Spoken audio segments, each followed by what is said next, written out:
On aura certainement un certain rôle à jouer dans les plateformes du B2C. On voit par exemple en France que le Bon Coin a eu plus de réussite en France que eBay, ce qui n'était absolument pas gagné au départ. On voit par exemple que BlaBlaCar, qui est une société au départ française, a réussi à faire un covoiturage à la française. Donc rien de tout ça n'est perdu, mais le grand enjeu du moment, c'est celui de qui aura la maîtrise des plateformes de données industrielles.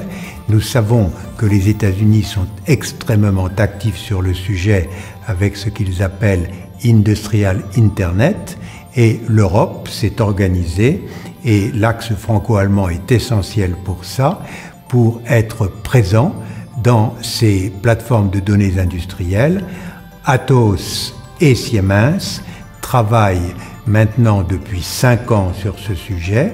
Vous avez indiqué tout à l'heure le rôle du big data ou de l'analytique. Donc nous avons, avec Siemens, construit d'abord la partie analytique. Nous avons aussi construit la partie Internet des objets, et nous sommes rentrés maintenant dans tous les aspects de sécurité et tous les aspects d'intelligence artificielle qui vont devenir les facteurs différenciants pour ces plateformes à une échéance de 2 ou 3 ans.